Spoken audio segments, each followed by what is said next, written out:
Did you know that a research paper in the Consulting Psychology Journal revealed that about 53% or more than half of clients quit coaching because their coach lacked essential coaching skills or had a poor relationship quality with their clients? In this video, I'm going to show you exactly what these coaching skills are and how you can hone these skills and prevent client dropout.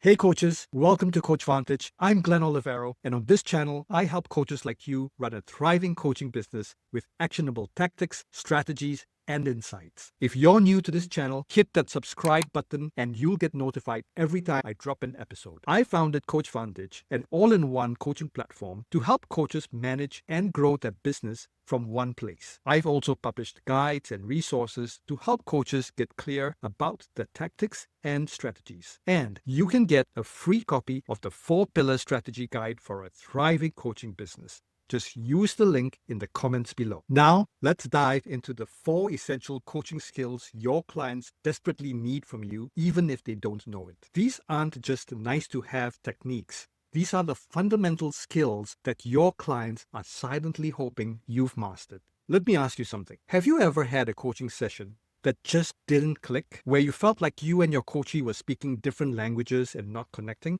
Chances are one of these essential coaching skills was lacking. In the next few minutes, you'll cover exactly what these 4 essential coaching skills are, why your clients desperately need them, and practical ways to develop each one.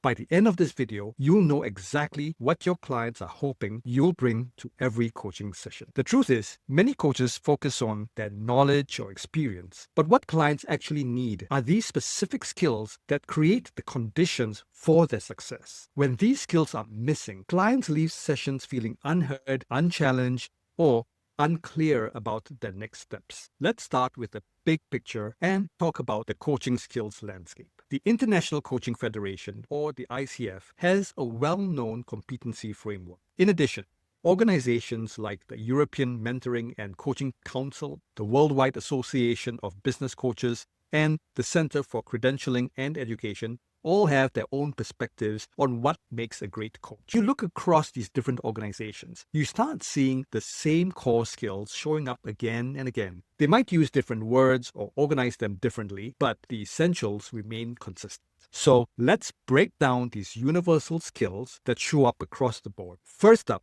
let's talk about the foundational coaching skills. Creating clear agreements. It's crucial to set clear expectations in your client engagements. This isn't just about paperwork. It's about clarity. What are we working on today? How will we know if this session is successful? What's your goal for our time together? Research from the Institute of Coaching shows that coaches who take time to establish clear agreements see way better results with their clients. Ethical practice. Many coaching experts would agree that trust is the currency of coaching.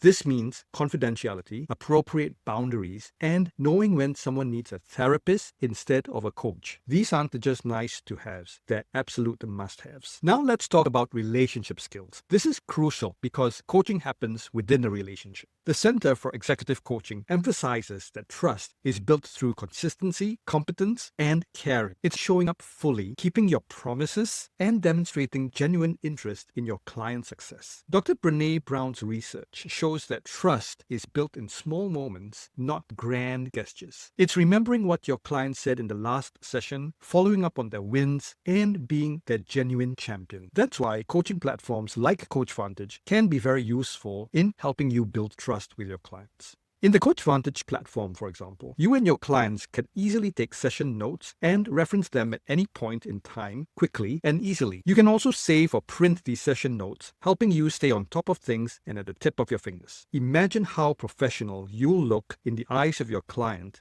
when you're able to quickly reference the topics and action items from your last coaching session together. Maintaining presence. Presence is that special quality when you're fully there with your client. The Hudson Institute calls this generative attention, where you're so tuned in, you notice subtle shifts in energy, meaning, and possibility. To practice being in the moment with your client, try this. In your next session, Notice when your mind starts to wander and you think about your next question or your grocery list. Gently bring yourself back to your client. This practice will build presence muscle. In her book, Time to Think, Nancy Klein talks about the gift of attention. When you are in the moment, when you listen to what actually is being said, when you give your clients the privilege of being heard, the time to speak and think, this can be a powerful experience for both of you.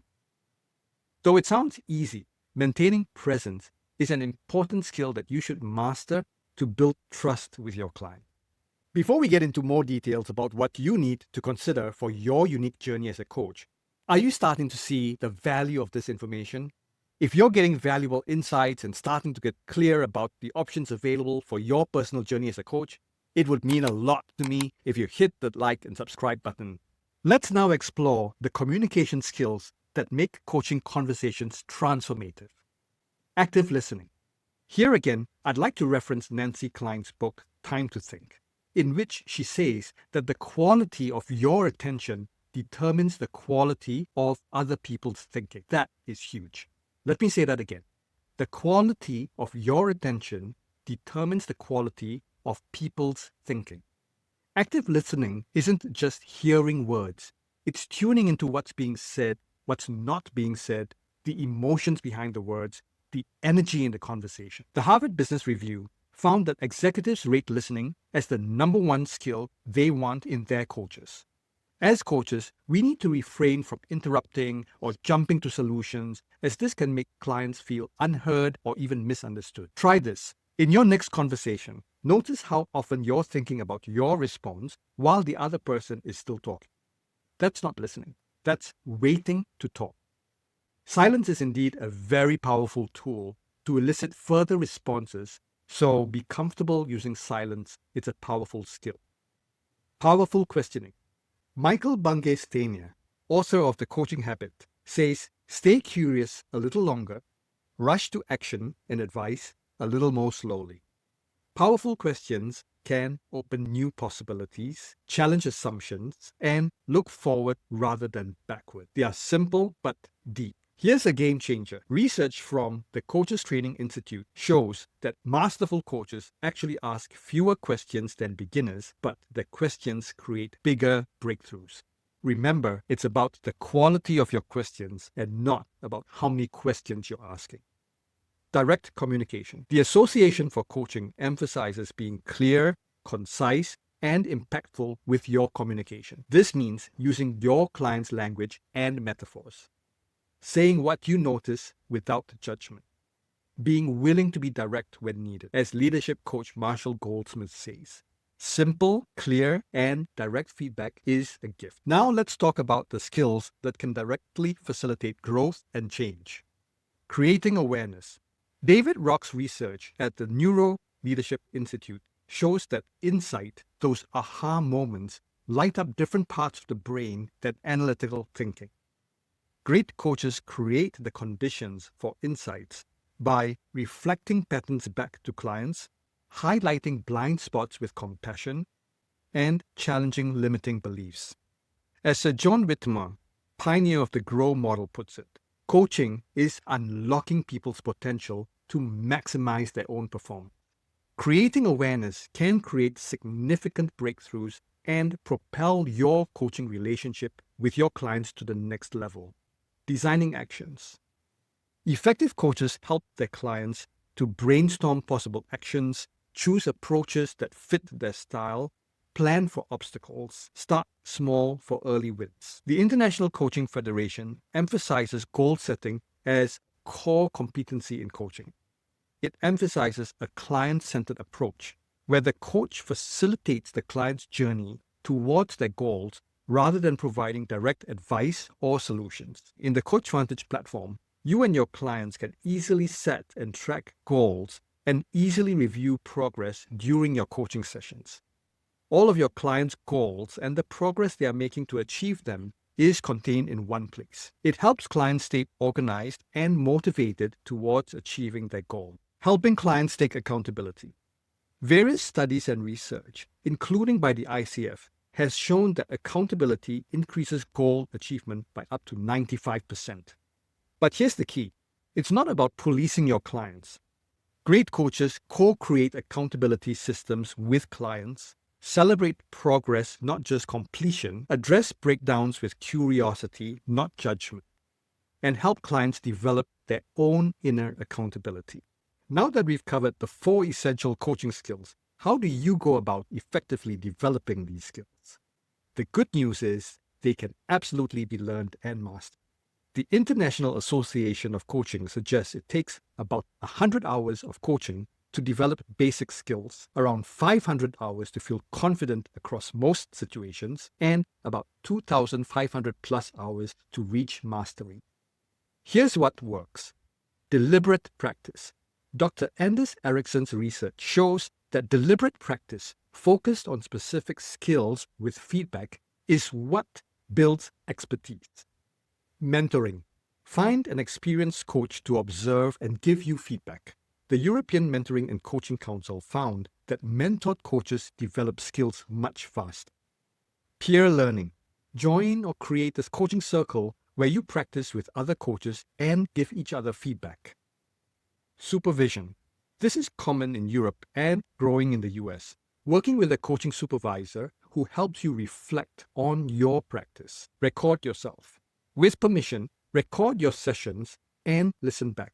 You'll catch things you missed in the moment. To sum up, as you keep sharpening your coaching skills, you'll take great satisfaction in witnessing the transformations that happen both for yourself and for your clients. The beautiful thing is that each of these skills builds upon the others. As your listening improves, your questions get better. As your presence deepens, your ability to create awareness increases. So, where will you start? Which coaching skill are you currently working hardest to improve? Drop a comment below and let me know what you're working on in your coaching journey. If this video was helpful and you learned a few things, do hit that like button and subscribe to our channel. Please share this video with your fellow coaches who might benefit. And remember, keep growing, keep learning, and keep transforming lives through the power of your coaching.